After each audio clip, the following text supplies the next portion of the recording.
All right. Hey, thanks you guys for coming out to the workshops. I realize when you move from one campus to another, there can be some just attrition, but I just know that the workshops, hopefully by the end of this one, you will have some real hands and just tangible takeaways to help get immigrant and refugee type of ministry going. The name of the workshop is Reaching the World in Your Backyard. And so really, it's basically the Samaria that Ivan was talking about this morning. People who are near, but culturally far. And so I just want to start off with a little introduction. You're going to see on your paper, on your workshop, your handouts. Does everybody have one of these? Back door over here, if you don't.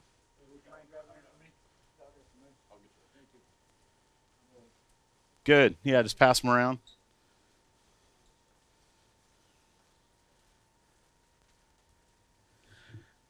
So let me start off with a couple of things that I do, and then I'm going to tell you who I am. As far as a role that I serve within Converge, I'm the district executive minister of the Converge Heartland district that goes from North Dakota down through Oklahoma, including Kansas City. So that just is the I-29 corridor right there.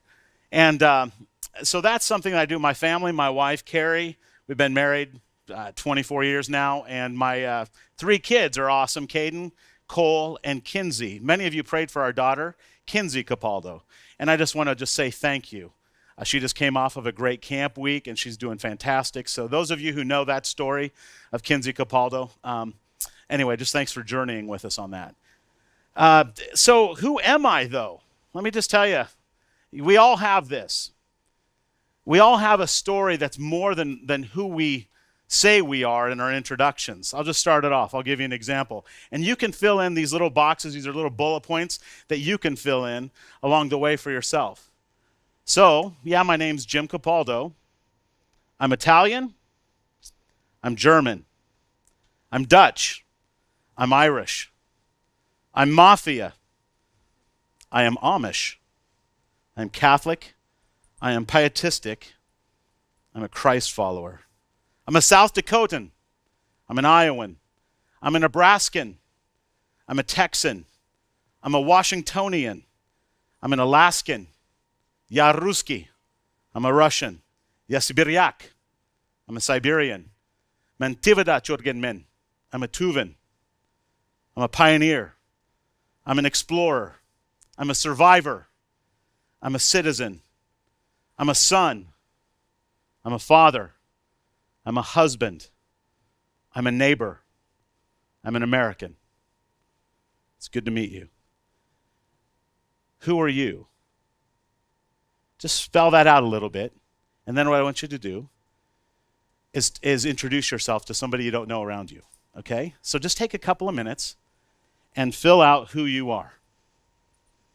All right. So did you get it? Did you kind of get the gist of that? We are so much more, aren't we? If I go back, I'm a Ross. That literally was a relative of Betsy Ross. And I'm not giving like a Ancestry.com commercial here.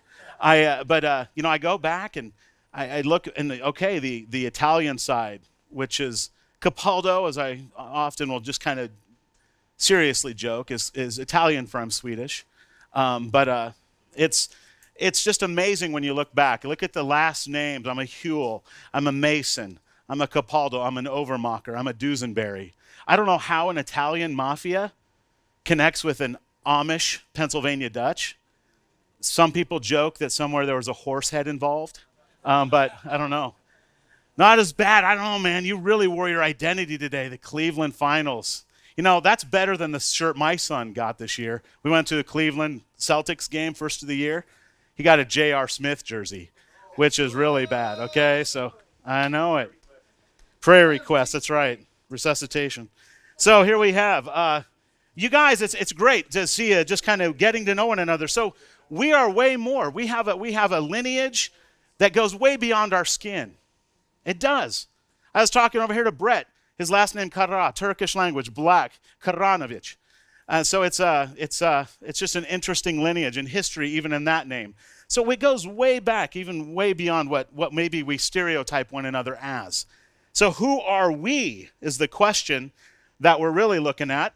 And we're just going to continually dig a little deeper into a perspectives for a season in this lesson. Because I think in this we find, even within our own hearts, the compassion God has placed for the nations.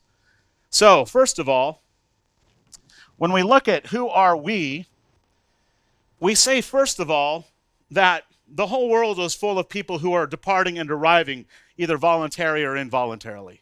That's what it's full of. And so the first time I became aware of this, I was really coming back from Siberia and Russia, where I was serving as a missionary for 11 years, and I had been overseas for 5, and I was doing some classes, doing just continually through Western Seminary. But I came across this massive group of Russian speakers on the I-5 corridor, Russian believers who had not acclimated at all to American society. They had clustered, and they were stuck, and they were crying to me, literally, because I speak Russian. They were crying to me, help us, we're losing our children. And I realized really quick, their whole reason for being in the U.S., they had claimed religious persecution reasons coming out of the former Soviet Union. And this was more than 15 years removed from that. And they were coming to the U.S., where I had freely gone and freely ministered in the former Soviet Union. So they'd look at me almost feeling a little bit of guilt and shame, like we left because of this, but you're freely going back, taking our place. So that just opened up bridges, though, honestly, bridges of understanding and cultural understanding. This is where I really came to understand that those who are voluntarily arriving, those would be people who are called immigrants. Okay? They're voluntarily arriving. But those who are voluntarily departing, what would they be called? Huh? No. Voluntarily departing, and I'll just put this, missionaries, immigrants or expatriates.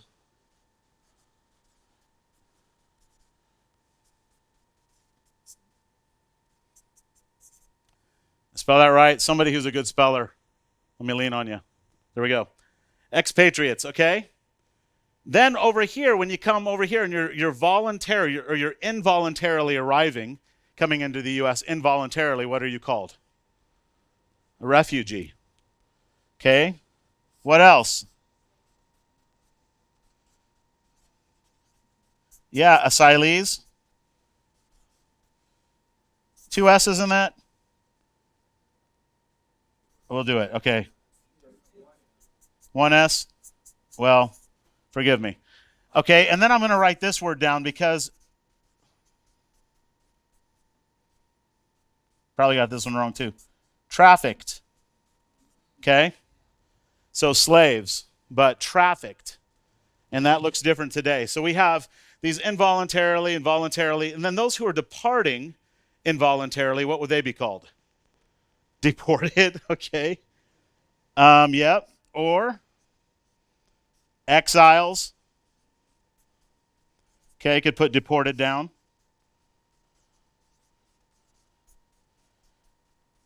Now, here's the deal. All of these people exist in our nation. All of them. All of our families came through one of these portals. Okay? And I could even make a case that the First Nations have. Having served in Siberia, seeing the link between Siberia and North America. But this right here is a story that God has used throughout the entire scriptures. So help me out here for a few minutes. Let's together just think of a few passages or just names in the Bible. For example, who do we see who voluntarily came as an immigrant? Okay. Jesus? Yeah, you're right. I guess, you just can't go wrong when you say Jesus is the answer, right? Okay, so Jesus, Abraham, okay, who else? Ruth, okay. All right, let's think about this one. What about involuntarily? What about they arrived involuntarily? Okay, I'm going to write Daniel and friends. Okay. Okay.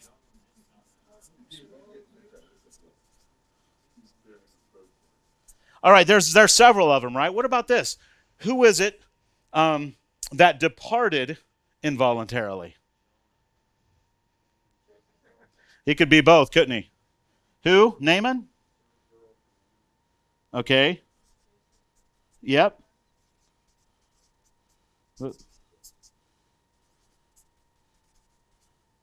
Uh, what was it? Joseph. That's right. Okay. All right. There's some others on there as well. Anybody that you see departing voluntarily? There we go. Jesus. He's in there. Moses. Okay. Yeah. Moses did. He took the people. Okay. Anybody else that you think of right off the top of your head? Yep. Yeah.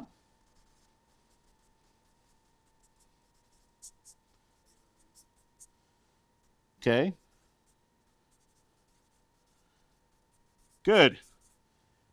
Now, it's important for us to see that literally the story of Christ goes through all of these. And it's also important to see that God uses all of this, even though we can't see every single detail right now, he uses it for his glory. This has been a very powerful tool when I've worked with immigrant and refugee churches to help them see. And I thank them that even though they came involuntarily, that they have come, and their posture now, as many have gone before, is to be missionaries to our land and to thank you for serving together in our land. So you could say the same about every one of these. They're all gospel-bearing people and illustrations in the scriptures, or God's grace, or bearing the message of God's grace. So who are we? It's important for us to understand. Now, keep in mind those passages, and I hope you wrote them down, or just the names, because then you can research them from there. And these are, I'm just going to say, they're passages, they're stories that can become key components of a sermon series or whatever that you're wanting to do to help raise awareness in your church. So let's move over to the next page, and we're going to keep moving through this, okay? So I want to get to know who your church is, gaining perspective. So regarding this, let's talk about outreach. I'm not going to talk necessarily about immigrant and refugee outreach yet, but let's just talk about the local components of outreach in your church. You might even say, well, we don't have much local outreach. Let's talk about missions. So if that's where you need to go, that's fine. But I want to know what the culture of your church is. I was recently doing a strategic operating plan, ministry plan with a church. It's called Stratop. And through it, one woman said the most remarkable thing. When they were discussing what was confusing or what was missing in their church, she just raised her hand. She was early 60s, and she said, I just have to confess, in a room of 12 people, her peers, small town, I just have to confess that I don't even look at people as being lost. I don't even. Now, in our district, that type of vulnerability rarely happens. To say that in front of the other people who are influencers in your church. And one by one, every single one of them said, I don't either. I don't know how. I don't even look at people as lost. As a matter of fact, I don't even know how to share my faith with somebody my age or an adult. What their outreach culture had become at their church was basically they could, through mostly a project or like an event, be able to teach a child through Awana verses, maybe the plan of salvation. That's what their outreach culture had become. But they were open and they were longing. And they were like, listen, we have to learn how to reach heads of households. We have to. So they came face to face with their culture, all right? So let's be honest here. What is your church's outreach culture? Okay, so there's a couple of things I just want to clarify for you as we go down. You might have some, and I don't know if you in the back can see all these, but follow along in here. I think the global and local are pretty straightforward. Transactional and hands-on, pretty straightforward. Give me an example of a transaction. Yeah, transactional is basically our primary outreach emphasis at our church is giving money. We give money through offerings. We raise money for projects. Budgeted versus designated. How many churches here have missions in your budget? Okay, anybody doing like a faith promise type of scenario at your church? Okay, so right here, budgeted church funds are like, okay, we're going to put a certain percentage towards outreach. And over here is more like we're going to raise above our annual budget.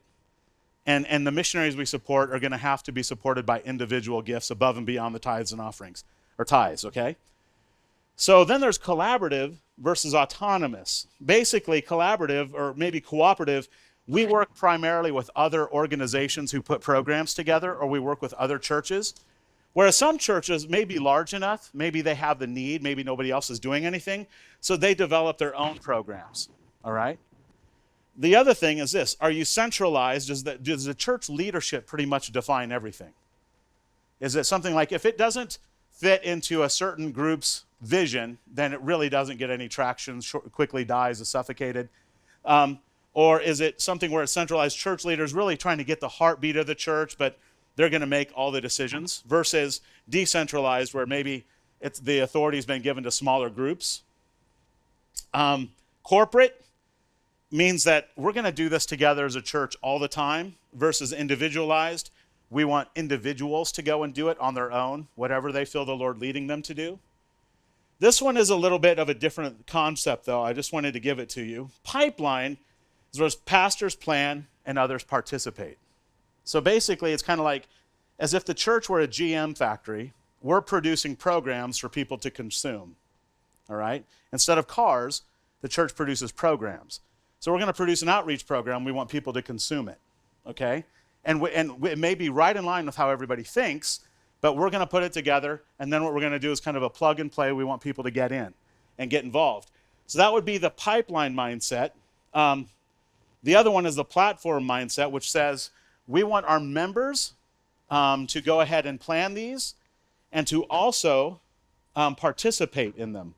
So we're going to get this. It's more of another way of almost saying the individualized. But in a pipeline world, it's a one-way flow. In a platform world, it's a two-way street. In a pipeline world, in a church, we see where the clergy produces, the members consume. In a platform type of ministry, what we see is this, is members both produce and consume. And let me just give you the difference. There's a reason why platforms are kind of devouring pipelines today, and this is a big concept. But anybody ever heard of Uber? I have a ride. I can give a ride. Okay? Heard of Airbnb? I have a room. I can give a room or I can get a room. Okay? Amazon? I can write a book, publish it, and get it sold there, or I can buy a book. All right? Those are platform examples. Amazon is destroying Walmart, just eating Walmart. So Walmart's is a pipeline where we produce goods, we put them down our pipeline to consumers. Hilton Hotels is outpaced by Airbnb, but Hilton builds buildings, produces rooms, things like that. Okay, see, you get the picture here? So is your church and your outreach, is it a pipeline or is it more of a platform? The other one is this. Is it defined? Is your strategy actually defined? Do you have a defined outreach strategy? Or is it undefined? Outreach strategy lacks intentionality. How do you feel about the domestic cross-cultural? Are you reaching primarily to ethnically diverse? Or are you primarily reaching to domestically the same culture, to ethnically similar people? Then the felt need. Is it a focus on addressing felt needs or human struggles? Or is your focus more evangelism, focused on proclaiming the gospel? So, and not that they're all completely one or the other. The idea here is from each pair, choose the trait that best defines your church's current outreach. I'll give you a minute to continue on with that. If you haven't filled it out yet, just go ahead and take a couple moments. And on this, I don't want to necessarily paint one as bad, the other as good. That's not where I'm at. I just an honest assessment of really how are we operating right now in the realms of outreach? Because I trust that every single church in here has a great commission heart, or else you wouldn't be here at this Reach conference. You wouldn't be in this room. So I'm just trying to help give some things that might represent your traits for how you're doing outreach currently. And it might change in the future, but it is what it is right now. Anybody willing to share a little bit? Is there anything on here that I put a little space here for some learnings about my church's outreach culture? We haven't spent a ton of time on this, but these questions I find are somewhat revealing. Is there anything in here that you really hadn't thought about that was kind of a new thought for you in assessing your church? Anything like that? Well, what you just said about the platform versus the pipeline, I think is very telling. We're a church plant, so we haven't planted yet, so we're really none of those things because we don't technically exist. But definitely our sending church, I would say, was a pipeline church. But I see, especially bringing into things like Amazon and Airbnb in this new way, and associating that with what people are looking for, both the way that is beneficial to them but is able to benefit others as well. I haven't really thought of it from that perspective. That church that Scott was talking about this morning in Stockholm, New Life Church by John Van Dinther. It's not as if it's a book with a title. It's Christ's Church, but pastored by John Van Dinther and his team. But that's probably the closest I have really ever seen, personally with my own eyes, as to what it looks like to have a platform as a church model. If you ever get a chance to go there, I would say that's a great thing. It's almost like it's something that has to be caught. You see it with your eyes. Anything else? Yeah. What is the transactional and the hands-on? What is the transactional? Well, the transactional and understanding that all ministry takes some dollars. But transactional is when your outreach is basically, well, are you guys engaged in missions? Oh, yeah, we give to missions. And so your answer is primarily financial. Well, what are you doing for outreach? Oh, we give to Habitat for Humanity. What are you doing for? Oh, we give to. You see what I'm saying? When your outreach is primarily an effort of giving money, that would be a transactional. It's not necessarily hands-on, which becomes much more relational to varying degrees. Yeah. I saw several where I felt like we were both, and I don't know if you can, because That's fine. a lot of these look like opposites, like pipeline or platform. We do plan a lot of outreaches. In fact, we do a monthly outreach, but we also encourage our groups to do a DIY outreach. Yeah. They plan it, they do their own, and we have a lot of lay people who do lay outreach operations where we give them, seed money to run with it. So there's several of those where I felt like we were both. I think that's fine. As far as what I want you to be able to see is kind of assess where you are as a church. This is by no means exhaustive of a list, but I just, as serving as an outreach pastor and a teaching pastor for about 8 years in Alaska and South Dakota, gave me an idea of working with many different churches and seeing these are some of the traits. Every church is trying to mobilize people, get more people involved, but that's a hard and heavy lift when you've got a transactional DNA. See what I'm saying? So I'm just going to say an immigrant and refugee ministry, it is highly relational. So if you find yourself more in a transactional church, this could be a great way for you to bring your people relationally along, okay? It could be scarier and all get out too, because people are, again, they're near to you, but they are of a different culture. And so when you look at this, what I'm wanting you just to be able to think through is what are some things, if I was to define the traits of how we do outreach, this gives you some condensed or concise words to be able to maybe more clearly, more succinctly understand who your specific church is regarding outreach. And as we understand who our churches are, then what it helps us understand is if we're going to bring a new ministry in, if we're going to do that, how do we bring it in? Where are our people already, how are our people already wired? Do we need to challenge that wiring, or do we need to step into that existing wiring? So these are some traits, different traits I've seen around in different churches. Any other questions on that or comments? Or maybe something you've kind of reflected on your own church? And we'll move on from this. Is your list intended to be favoring one side or the other in these cases? You know, if it comes out that way, it's not necessarily meant to be. But it was meant to be, basically, these are some extremes, and there's a spectrum. Okay? So it gives you some idea. And it might be a good thing to take back if you don't have your church leadership team here to really think through this, even your key volunteer leaders. How do you perceive our church to be? That would be the real telltale. Have some of your volunteer leaders take this. Yeah? My thoughts is you use each column is 5, and you have to put 2 and 3 or 1 and 4. It might help you to kind of go with this comment. And it gives you rather than just being one or the other. And then use 5, you can't have a. Oh, gotcha. Yep. So a scale of 1 to 5 kind of thing. I appreciate that. So here's the next thing we're going to do. We're talking about who is my church. The next thing is let's talk about who is your neighbor. Okay? And we have a lot of different neighbors. And what I have found is when you want to do immigrant and refugee outreach, somewhere along the line, you've really got to identify who they are. When I was up in Anchorage, Alaska, we began to realize our city is so diverse. And so our teaching team, we're working through things. How do we raise awareness to this? Town of 300,000, 400,000.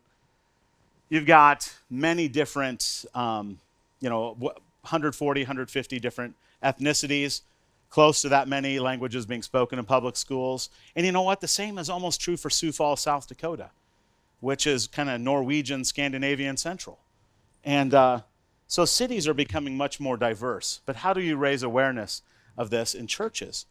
Anchorage is already a diverse state because it has a very high percentage of the various native or Alaska Native groups from around the state.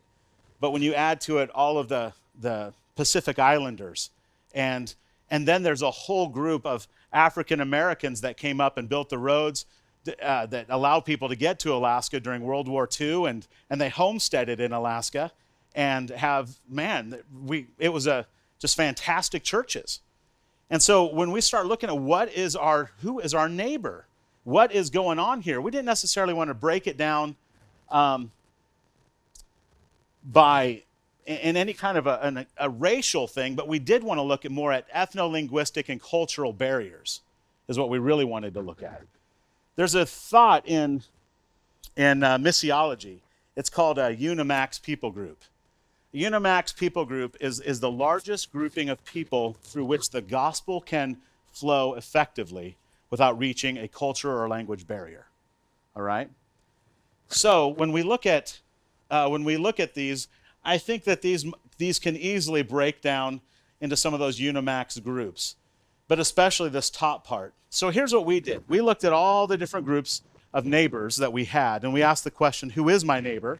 And we put a sermon series together around it. And it was kind of fun. It was Mr. Rogers' neighborhood kind of thing, but it was Mr. Hudson, who was our worship pastor, Lee Hudson.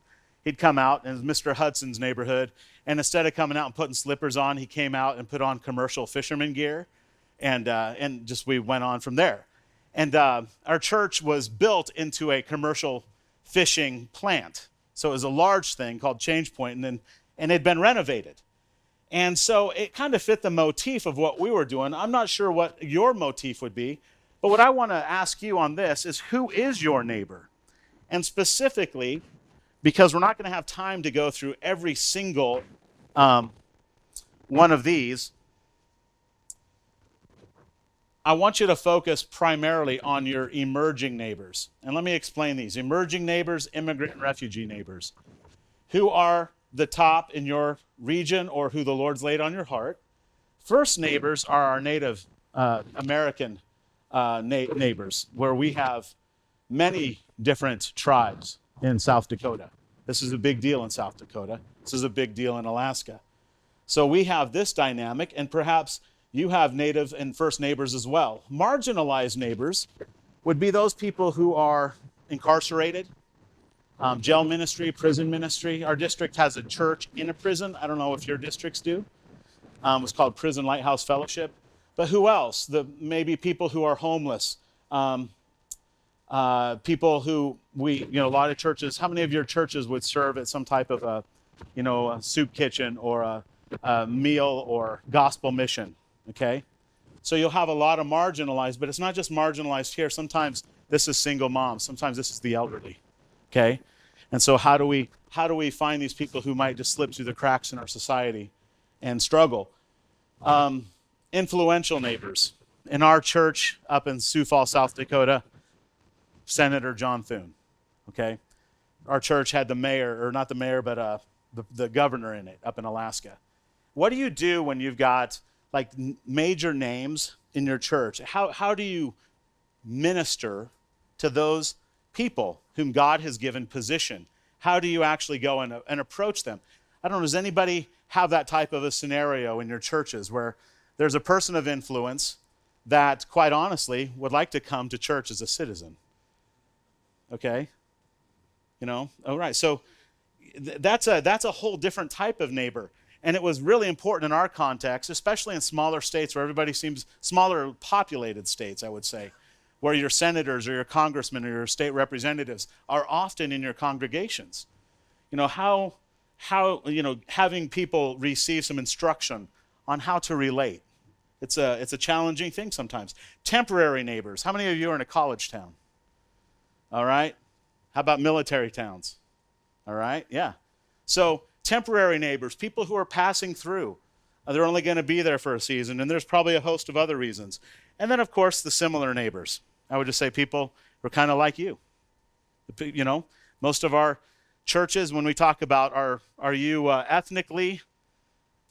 reaching to ethnically similar or ethnically different? I would say the majority of churches probably would lean towards ethnically similar, but not all by any stretch of the imagination. So I want to give you a few minutes here to talk about and just write down, who are your emerging neighbors? Before we go into this, just go ahead and how many of you are aware of who the top two minority groups in your region are? Who would they be? What are they? Arabic and African American. All right. All right. What else? Who else? Korean and Somali. Okay. Who else? All right. Good deal. Before you go into this, let me do this, because you're going to write your people group. Who's in your area? Now these are. Let me give you some terms that'll help clarify. Last night they were brought up, but I want you to have them in writing. So this is on the top of the next page, and you can use these as your status. When it says status on this, here's just some very simple. This is status of reachedness or evangelism status. Okay? So right here, EPG is really a term we're only using right here in this room and for this purpose. It's not used in missions very much, but EPG, an evangelized people group. So a people group that has a self-sustaining church movement, the total number of Christ followers is typically higher than 2% of the total population of the group. So if you fill in the length, it's higher. Okay. A UPG, an unreached people group, a people group that does not have a self-sustaining church movement, the total number of Christ followers is typically lower than 2% of the total population of the group. Okay, and then the UUPG, this is the one we've been talking about, the unreached people groups, a people group that does not have any active church planting strategy consistent with evangelical faith. So church planting strategy goes into that. So let me ask you this question in another way. How many of you are aware of an unreached people group living in your community? What group would that be? Okay. Any others? Larry? Okay. Yeah. Syrian. All right. So they might go, and you may not know, they might be UPG or UUPG, but what I've done is I've given you some resources here. And if you really want to find out if they're really unengaged or unreached, this is probably these two right here. Peoplegroups.org is from the International Mission Board of the Southern Baptist Convention. Peoplegroups.org, it's on your sheet. and the joshuaproject.net. These are both two sites that will really help you understand where your people groups are in your region. Okay, so that's on your handout. And this one right here, perceptgroup.com, they will help you do a full demographic study of your entire region. And I don't know if any of you have ever done that. It costs, it's got a price tag to it, but it's, if you really want to know who lives there, this is a great study that you can do, but it's not free. And then, of course, citydata.com for your own cities is more demographic information from government resources. This right here is the Bureau of Justice. So this is your prison demographics. And the BIA is your Bureau of Indian Affairs. So that gives you your native demographics, if you have native regions in your area, okay? So these are some ministry resources for you. Now, if you're not sure if they're an unreached people group or an unengaged people group, then I would say what you can do is look at one of these two. But for now, let's just take a look and give it your best shot right here to see who are your emerging neighbors. And if you can think of 5 of those, and this is what I would do, is in the next few minutes I'll give you, just go down through these first 3, okay? Who would be your marginalized neighbors? I think you could probably fill these out pretty simple later on. And what are we looking at for this? And then we'll come back and look at some passages together. All right? So take about, about 5 minutes on that one, okay? If you're in a rural area, think of the nearest city, okay? So we have in rural areas in our district, a lot of migrant workers coming in. But in some of your scenarios, your nearest city might be 50 miles away. That's okay. I would say that within an hour. If you want to reach the neighbors in the world in your backyard, I think up to 50, 60 miles could be a realistic reach, okay? And then as you think of them in the status right here, I would say, are they reached? Are they unreached? Evangelized? EPG, UPG, or EEPG? Are they growing? Stagnated? Is this a group that's becoming more prominent in your community? Less prominent, moving away? All right. Maybe to give some... how many of you were able to fill out at least 3 of those emerging neighbors? What do you have? What did you came up with some for Rockford, I guess? Yeah, we got some homeless, Okay. Hispanic. Okay. But even environment, I don't know how this much better to read. There's a lot of similar. Oh, yeah. So you would have probably some marginalized here, neighbors. You would have the Hispanic, you said, in Rockford. Okay.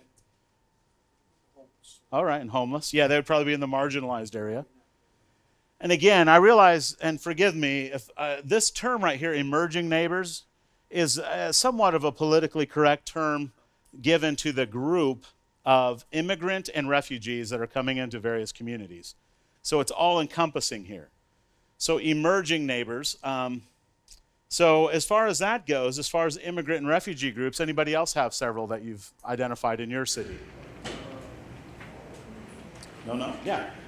Just one interesting one that hasn't been mentioned yet. Our church is in Western New York, and there's a statewide effort to move people out of New York City and relocate them in other, cities around the state. So we have an emerging population of people that were in New York City that have since been moved to our city, and life is different for them there. Yeah. Yeah. Go ahead, Kevin. Deaf people. So in our, actually, that's everyone should probably put that on their list. They're the big men reached everywhere. They are. They really are. And sign language is not the same internationally either, which makes that just exponentially more challenging. So the American Sign Language people here don't automatically they're not able to use that in Siberia. Other ones that you're aware of? We're a smaller town, but we have a regional hospital. It's the largest employer. Okay. It's large, over 100 Filipinos who are there for medical and other agents as well. So I don't know exactly what that is, but it's something we identified. We've not done really well reaching. Well, one of the things, and I would just say this is a revealing task. This is an awareness task. Right. Okay? And so what this does is, what I would do if I were in your shoes is, I would identify who are at least the top 3. Most, like Rockford has many different immigrant and refugee populations. They're hidden. And quite honestly, because they cluster and they're there for survival in a lot of ways.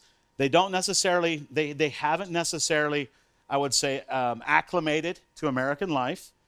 They go to work, they come back to their families and their clusters. And that's often what happens. So it takes great intentionality to identify them. But you can use those websites to identify them and then start figuring out, where are they? So how do you figure out where these folks are at? So you say the hospital. Okay. This morning I sat down for breakfast, and yesterday I had breakfast with him as well. The hotel I'm staying in the morning. So I sit down with Ritish. He's Indian. He's from Calcutta, and he's here on business, and he's here for 5 weeks. And every morning when we sit down, he talks to his kids on FaceTime back in India, and I have no idea what he's saying. And then we just, so part of it's just saying, okay, I'll go ahead and strike up a conversation. Like, what's your name? Where you're from? I'm really glad to meet you. Just some of those basic courtesies. And then tell me your story. I asked him how he and his wife met. I wasn't expecting this one. I didn't want to assume arranged marriages or anything like that, but I was not expecting that he and his wife met on Shadi. It's the Indian eHarmony.com. So I learned all about Indian eHarmony this morning, okay? So that's hilarious, but it kind of, I'm telling him about my kids and how my wife and I met. And before long, you start getting into the deeper value conversations. See how that goes? It's just really pretty that simple. So, I mean, it's interesting. Even in our great plains regions, which are historically farming communities, we're starting to see immense diversity. Towns where meat packing plants are. When I was up in Alaska, here comes some Sudanese up to me, and I'm like, hey, where are you guys from? And I knew they were from Sudan. They've got the markings. They're speaking Nuer, and I'm like, okay. So I know you guys are from Sudan, but I said, where are you from? And kind of like what you were saying, somebody else was saying something similar to this. Where are you from? They said, oh, we're from Omaha. I'm like, oh, okay. So they'd already lived their first 5 or 10 years or so of refugee status, and they're no longer refugees. They're supposed to be acclimated. They're relocating to Alaska. Why? Because Alaska pays you to live there, okay? And with dividends. So not enough to live there. I'll promise you that much. Okay, not enough. Start praying. Yeah. So emerging neighbors right here. So figure out who are those ethnic groups. And I mean, it's one thing to cluster them to say, well, the Arabic speakers or the Russian speakers or this speaker or that speaker. But try to get more specific, because just because they speak the same language doesn't mean that they're in the same community. You see what I'm saying? Yeah. So as I'm trying to work out our rural town-gown relations in a small college town, it's more cultural differences and not ethnic differences. So it's, upper middle class people who can afford to send their kids to college. Yep.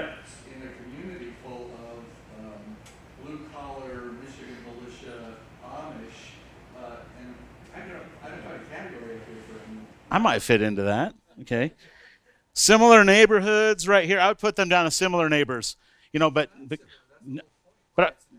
okay. Well, are they marginalized? I mean, they have their own group. And that's why I put right here, other. Okay. Because again, it's not exhaustive. It's just not.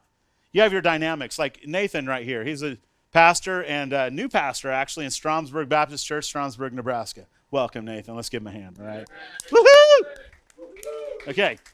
So here's Stromsburg, Sweden, central Nebraska. It is where Bethel started, or I think, close to it, origins. And sometimes the ethnic diversity in these regions is this town's Swedish, that town's Danish. Over here's the Czech community. Over here's the German community, And of course, they've grown beyond that. So who do you have in your neighborhood? You said you've got some Hispanic workers? We've got some Hispanic workers. They just opened up a new Mexican joint in town, which I was very excited about. And then we've got another place for marginalized livers, Sweet Haven. And Sweet Haven is a place that they used to take a lot of pride in because it was a retirement place because it was low income.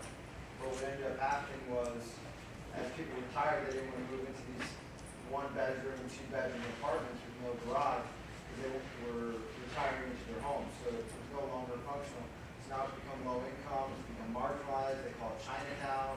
It's become a pretty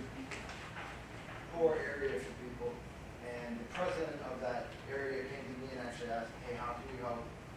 How can you help us care for it? Can you take on like a flower bed and just like adopt a flower bed and do something along those lines? So we're trying to figure out ways to care for the poor, the disabled, which are about 50% of the group. So marginalized here. Marginalized, and the Hispanic community is growing in York, starting out close to this. Here's my what I wanted to give you as a takeaway from here, because there's a lot of things on here that I think you're going to be able to take home and work through if you just really think through them. If you really want to talk to your congregations about this is just a framework for a sermon series as well, kind of like the refugee, expatriate, immigrants. You can work through those.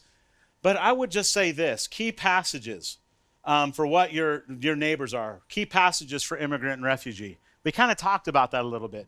Just even giving names, Ruth. You've got Ruth, you've got other neighbors that we talked about as far as the refugees versus the immigrants. First neighbors, native. Is there anything in there that talks about ethnic groupings that are right there? Paul dealt with them. If you look at how he went through Lycaonian, they spoke the Lycaonian language, okay? Lystra and Derbe. There's some things like that. You see some of those first languages being spoken there. Marginalized neighbors.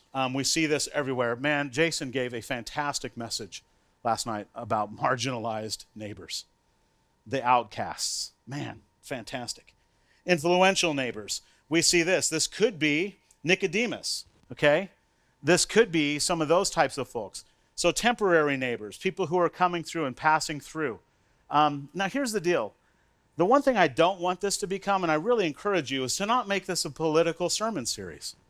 This is a hot button in our day and age. Regardless of how you feel or how you'll vote, if the vote ever comes, just realize this, and this is where I've had to go, because I know what it is to have to live in a country where there is zero flexibility. If your documents are not in order, you're gone, okay? I've 11 years in Siberia and Russia. It is just that way, and that's what we expected. So it's not for me to make any of this political, but here's what it is. If God has placed any of these people, regardless of their legality at the moment, if he's placing these people in front of us, I do believe it is our obligation to show Christ's love, all right? So focus on that, loving the people God has placed in front of your face, ministering to the person in front of your face, all right?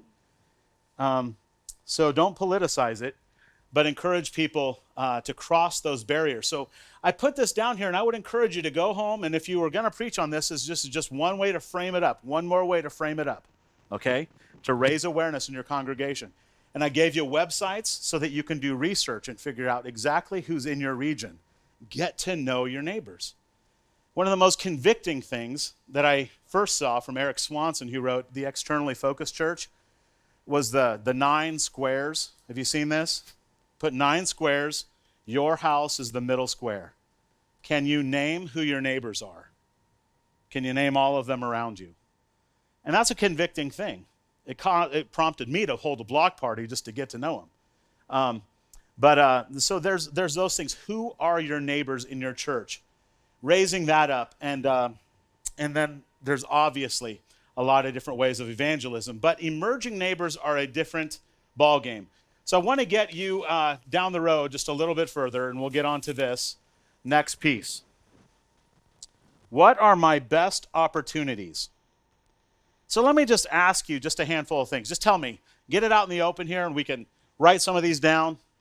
But what are some of the things you're doing in outreach right now? Yeah. Block parties. Block parties. Okay, how are those going? Are they booming? They're booming, accelerating? What? Mm-hmm. Okay.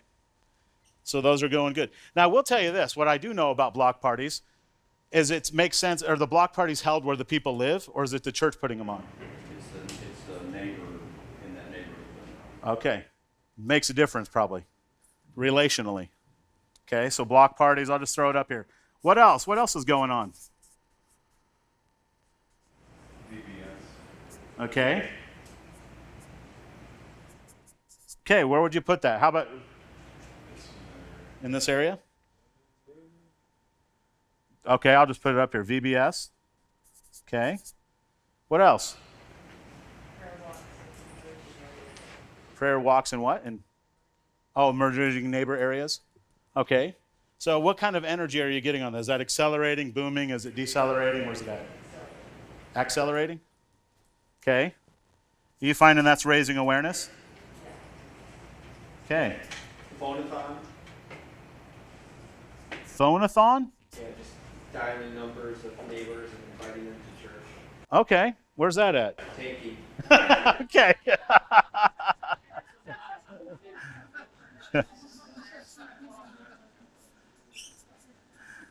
Phonathon? Is that? Okay. I was like, damn, that's hilarious. Okay, go ahead. We're putting a program to clean up the neighborhood. Okay. And so we're going out once a week, hiring people that's like standing around on the corner. Oh, yeah. Bringing them in, paying them $10 an hour or 4 hours. Okay. And evangelizing them. So that's accelerating. Okay. We're doing that for about maybe a year and a half. And we actually had 2 of those people come to Christ. Oh, wow. During the church. Yeah, so that's probably right here doing a good job of reaching the marginalized neighbor. Or at least it's opening doors. Good. We'll take one more. Any others? You had your hand up. Well, go ahead.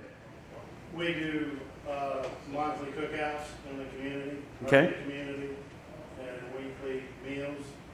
So where's that at? Great. Okay. When we do the monthly cookouts in the meal, they show up. Okay. Feed them. If you feed them, they will come. That's right. Okay. If they smell it cooking, and here they come. So here's the deal. How many of these would you say are reaching your immigrant and refugee neighbors? Is there any of these that you would say or anybody have a ministry that specifically, you said the prayer walks. I mean, we're starting to get, I mean, along with that, we're getting to know African families who are in the community and starting to do English and driver training. All righty. Well, let me just take this over a little bit further, and I'm going to just show you this so you can write some of these down. I want to give you some opportunities, and here's what I would do. This is a tool that you can take back, and I would just say whatever you're doing outreach-wise in your church, put it on here. And the reason this is important is because if you want to do immigrant and refugee outreach, you're going to need some bandwidth. All right? So be honest with your assessments. I realize how it goes.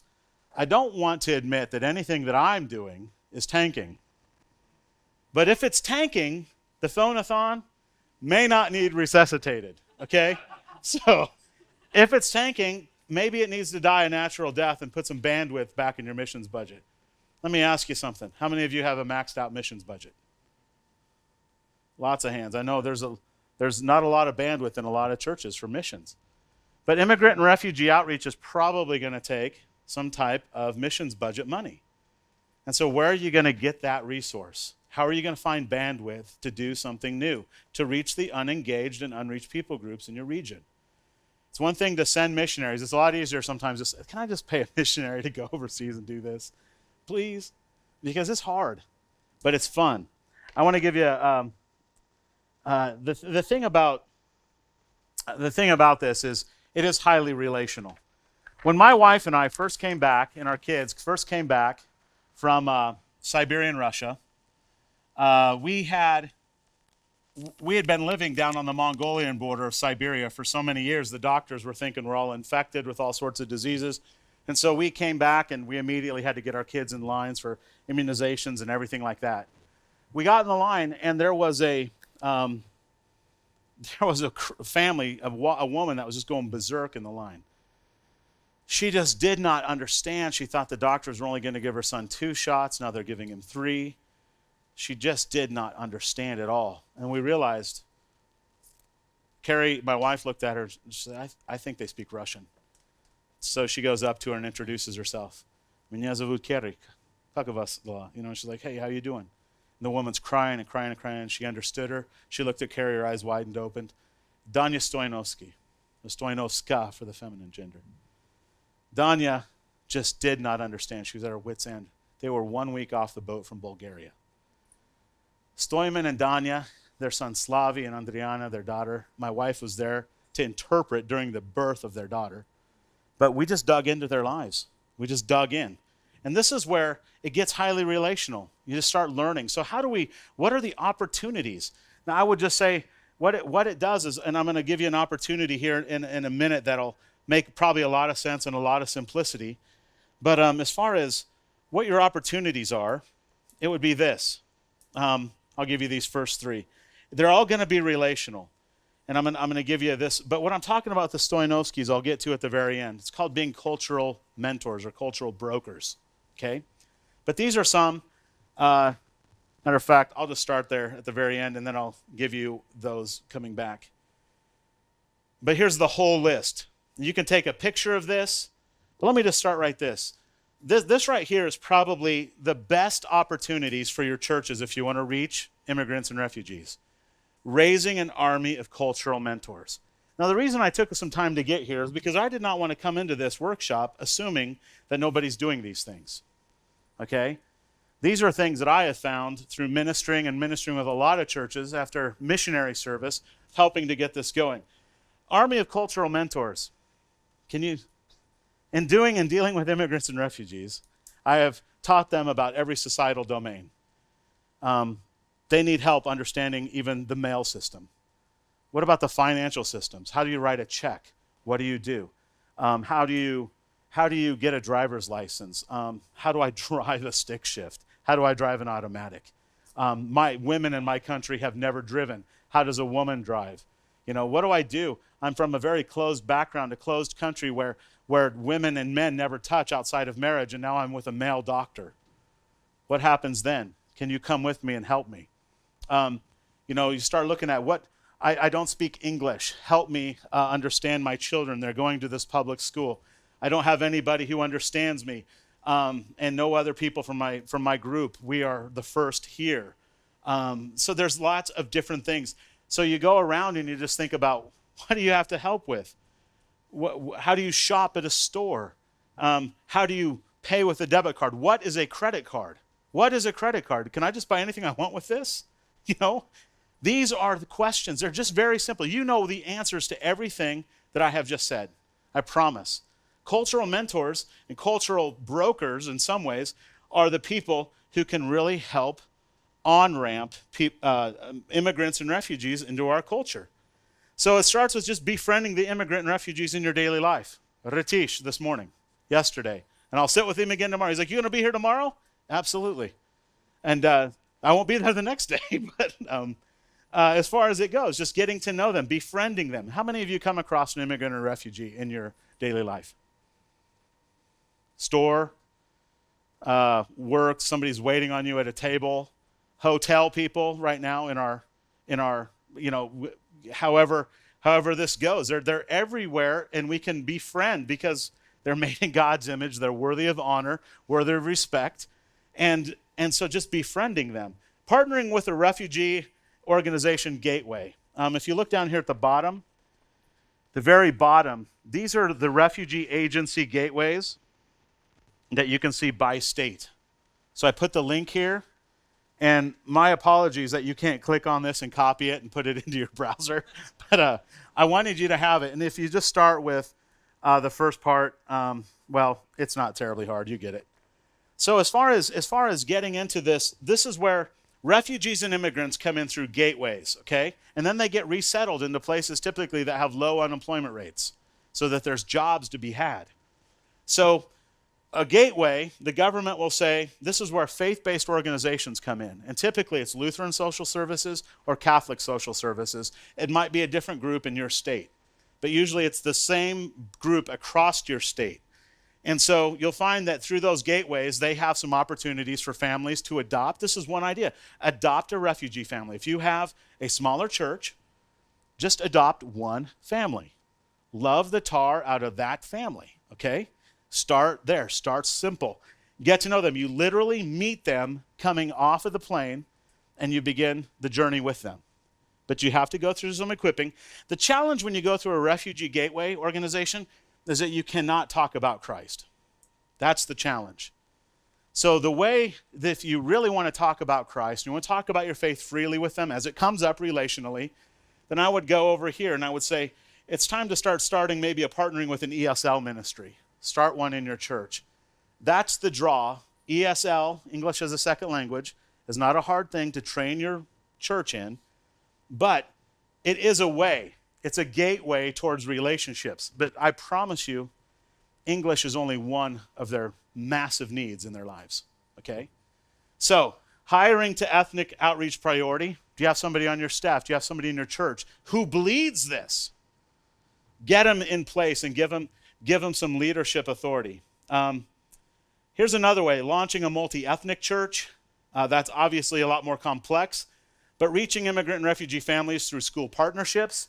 Here's a couple of resources I'll share with you. This one right here, Bridge the Gap. This is just a brand new book out of Sioux Falls. Hillcrest Baptist Church partnered with Cleveland Elementary School, and they just talk about how they do that. Now, when you partner with a school, you've got to keep in mind a major thing, okay? This is, you're going to be ministering to the children, and you have to ask yourself, how many of your churches have done Awana? Okay? Ask yourself, how effective was your Awana program at reaching the parents of unchurched kids? All right? That's the big question.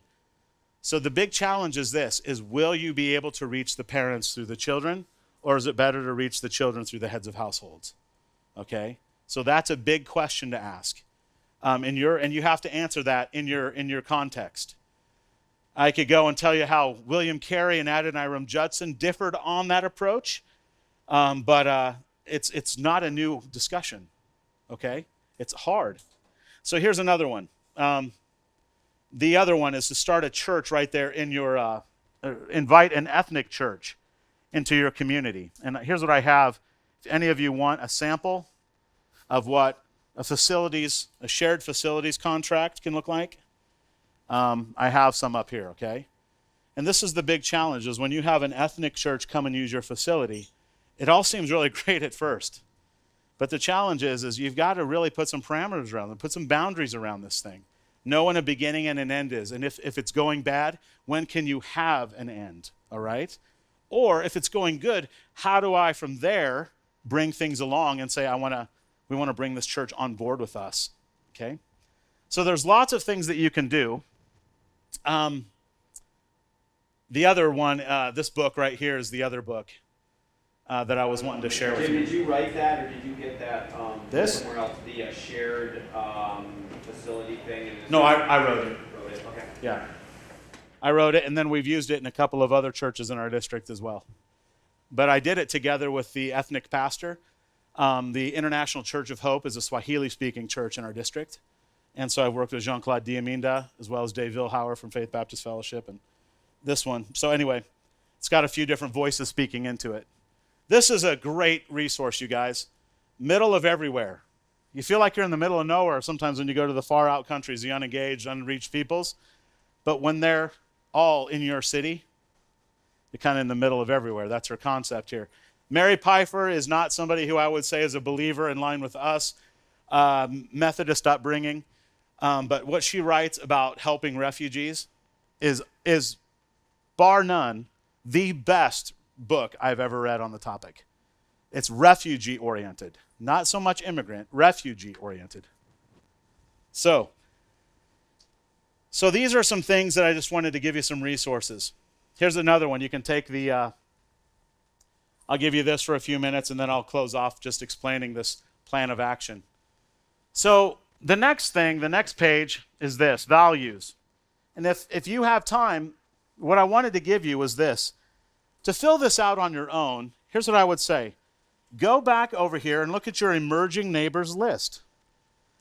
And whoever is the number 1 or number 2 on your list, okay, whoever's number 1 or number 2, and you say, our church, we want to reach such and such a group, okay? Well, then they become your target. Put them right there in the middle of your target. They become your target. Now, what are the 4 most prominent values of that people group?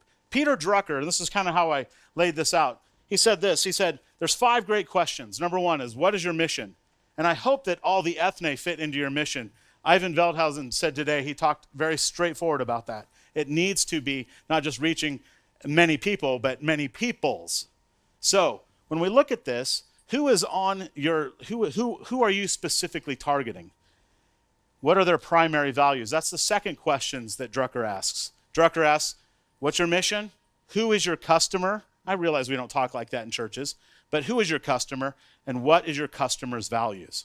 What are your customer's values? Then, what is your plan, and what are your results? All right? So those are 5 things. Those are the 5 most important questions. That's a book, actually. The 5 most important questions. It's Drucker. So it's actually a really, really good read, especially for ministry board people. But right here is what I have found as far as the values go. We have American success traits. Future orientation. Anybody? So manifest destiny, okay? Energy, good health. So what I did is I went through knowing also from Mary Pfeiffer's, and I also did this very exact exercise with our International Church of Hope, trying to figure out what their values were. I took Swahili values, African values, Russian values, and then some of the refugee values that Mary Pfeiffer writes, and I put them over here to see how does it line up with our way of thinking. Future orientation. Immigrant and refugee values, their orientation to time is different. How many of you ever heard the joke, like, in South Dakota, we're on native time? What does that mean? It's going to start late. If I could say I'm on African time. I'm on Russian time, but if it's German time, what does that mean? Okay. You see how that goes? So there are fast cultures and slow cultures. It doesn't mean right or wrong. It's how we orient towards time. And so you have to understand the value. Is this a fast culture or is this a slow culture? Fast cultures have more of a future orientation, whereas slow cultures are more, this is the best way I've ever heard it defined. Fast cultures take a shower in the morning because we're always looking forward to the day. Slow cultures take a shower at night because they're always reflecting on the past. Okay? And that may or may not be true, but the Tuvans, where I served in Siberian Russia, the tribe, they came up with me. They said, Jim, we hear you when you say that, but what if you only take a shower once a week? Okay. So we look at energy and good health. They're looking at survival, shelter, clothing, food. We look at the ability to pay attention, but they're bringing a work ethic that's different. Sacrifice. I'm working not only to pay for my expenses here, but I'm sending it back to my family in a refugee camp. Sacrifice, curiosity, enterprise, willingness to risk, and take initiative. Okay? Verbal expressiveness. We think that's a trait. For them, their culture is wrapped up in their language, their oral cultures, their story, their history. It's all in there. Positive mental health. For them, it's faith practice, prayer, meditation. Often, very religious, not Christian, but very spiritual. The ability to calm down. For them, that's linked to security or contextual understanding. Danya Stoyanovska.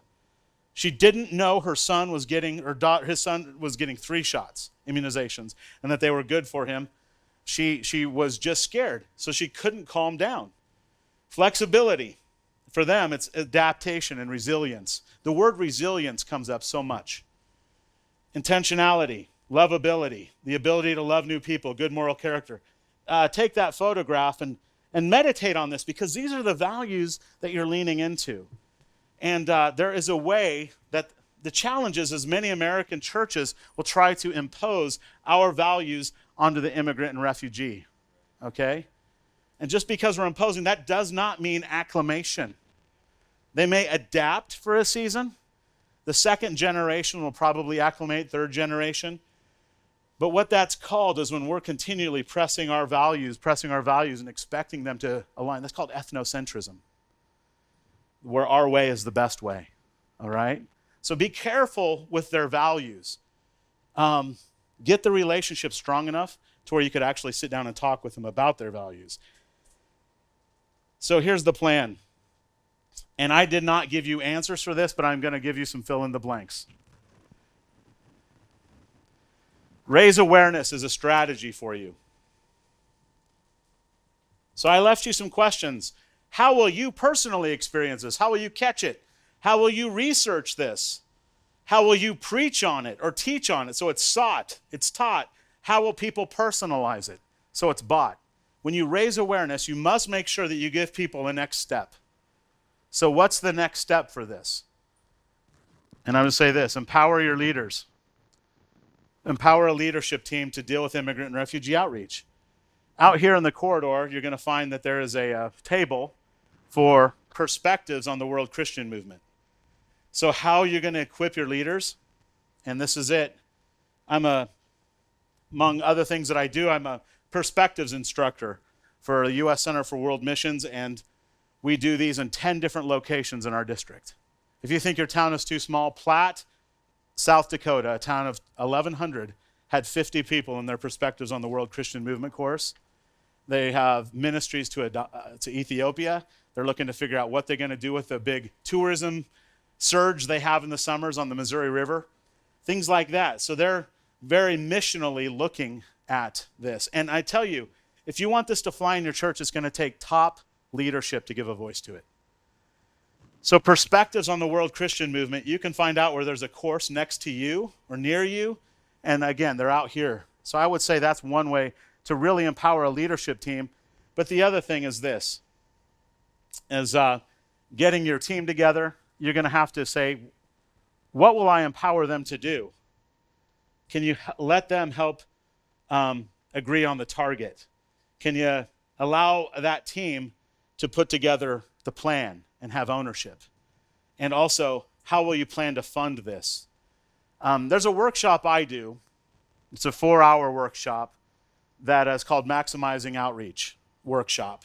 And it really works through some of those questions about where do we make space? How do we maximize our missions budgets? I don't know how your church is, but most churches I've come across, the missions budget is kind of like, it doesn't have strong intentionality. It might be the catch-all for things we don't necessarily know what to do with. It may not be necessarily cross-cultural in its orientation. It might just be anything that requires donor support. See what I'm saying? So to get intentional with that missions budget. And I know our churches have them and that it is a value, but I think that most churches want to be very intentional with that as well. So that's something that I come around and I do. But the last thing is to mobilize and deploy your missionaries. And again, the difference. A missionary is not, the definition of a missionary is not a donor-supported worker. The definition of a missionary is a cross-cultural worker. Okay? Raise up your own missionaries and deploy them to the unreached and unengaged peoples right in your backyard. They're right there. So let me tell you, so we started, and I'll finish off with this. So here's Danya and Stoyman. They're in our house. It's highly individualized in our scenario. In this one, we actually bought a duplex, rented out half of it at a very low rate to immigrant and refugee families coming in. We lived in the other half. We tried to help them enculturate into Anchorage. And that was a great joy to our family. But it overflowed into the church. We started AIR, Assisting Immigrants and Refugees. You can write this name down. Amy Bailey, Change Point Church, Anchorage, Alaska, changepointalaska.com. But Assisting Immigrant and Refugees is a ministry that's still going. And it was birthed out of the Perspectives course. We took about 80 people through the Perspectives course, and they could not wait to do something. And it was right there in our backyard. So everybody said, let's do something with the immigrants and refugees. And we got Assisting Immigrants and Refugees going and developed a whole army of cultural mentors who could teach English as well. And 10 years later, it's still going. Danya Stoyanovska last week got her American citizenship. I was blessed to be able to disciple her husband. And today there's a Bulgarian church in Anchorage, Alaska. And it's just amazing what God will do. And the tentacles of that go back to the nations. All right? Let me pray over you. And we got a half-hour break, so if there's anybody who wants to hang around and just talk and ask questions, I realize I hit you with a fire hose. So, Lord, I thank you for this group, their interest in immigrant and refugee outreach. And maybe some didn't even realize what the backyard really is. Maybe it was something different, but the world that you have literally brought to our backyard, I praise you for the movements of peoples in this world, Lord. You have disrupted our lives. You have disrupted our nation. Help us to be able to be flexible with what you are doing in the world and how you are moving people, We don't understand it all. We may not even feel a sense of celebration inside, but help us to celebrate your image on these people coming to our communities, God. Break our hearts and open our eyes to just their need for the gospel and our need to share it. And Lord, along the way, I have been so blessed by coming across believers from other parts of the world. Not every one of our world in our backyard not every one is lost. Lord, there are many who are co-laborers with us in the gospel. Help us to find them and to link arms and to join. And Lord, I just ask that you would be glorified in your church's love for the nations and in our obedience to your great commission. And I pray courage on my brothers and sisters here today. Thank you that we got to spend just a little bit of time together, rubbing shoulders, talking about this topic. In Christ's name we pray. Amen. All right.